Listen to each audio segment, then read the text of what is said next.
আসসালামু আলাইকুম। কেমন আছেন আপনারা? আশা করি সবাই ভালো আছেন। রেনু কিচেনের তরফ থেকে আমি আবার একটা রেসিপি নিয়ে চলে এসেছি। আজ আমি বানাবো শাক ভাজা। এখানে আমি দু রকম শাক নিয়ে নিয়েছি, লাল শাক আর এগুলো নিয়ে নিয়েছি ডাঁটা শাক।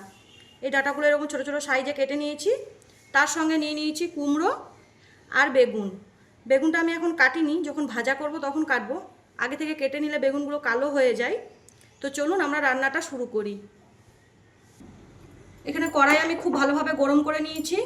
দিয়ে দেবো সরষের তেল।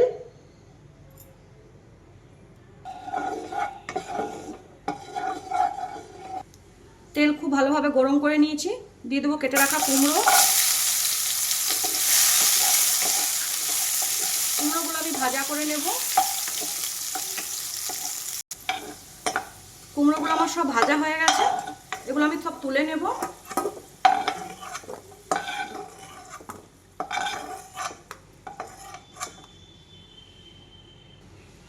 এই তেলেই আমি বেগুনগুলো ভেজে নেব। এই দেখুন বেগুনগুলো একটাও কালো হয়নি।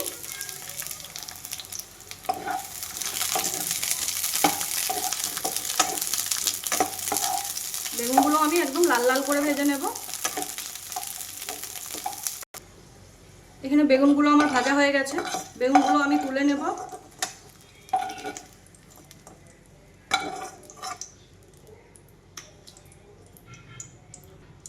এই কড়াইয়ে আমি আরেকটু তেল দিয়ে দেবো।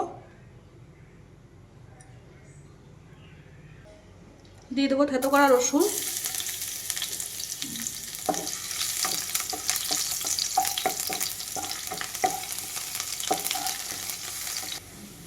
শুকনো লঙ্কা,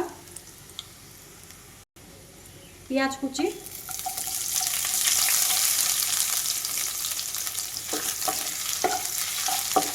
পেঁয়াজটা আমি খুব ভাজা করব না, হালকা করে ভাজা করব। পেঁয়াজ আমার হালকা ভাজা হয়ে গেছে। দিয়ে দেবো কেটে রাখা শাক।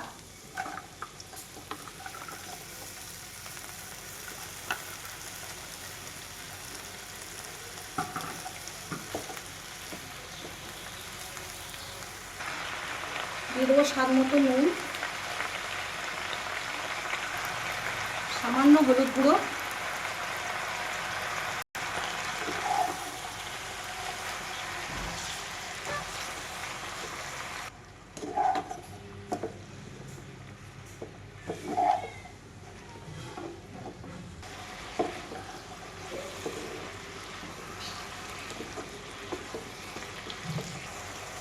দিয়ে দেবো তিল আর পোস্ত বাটা।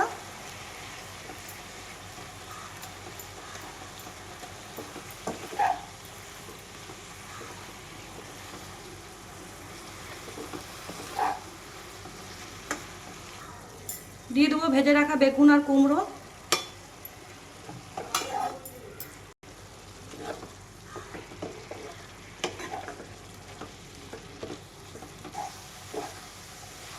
ডাঁটাগুলো একটু সেদ্ধ হতে টাইম লাগবে, আমি একটু ঢাকা দিয়ে রান্না করে নেব।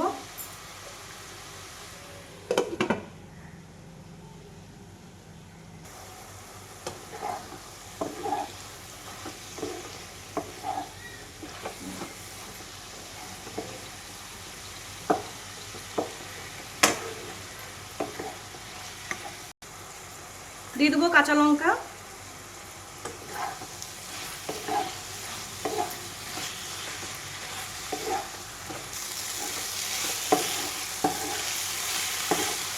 দু রকমের শাক ভাজা আমার পুরো রেডি হয়ে গেছে। এবার আমি নামিয়ে নেব।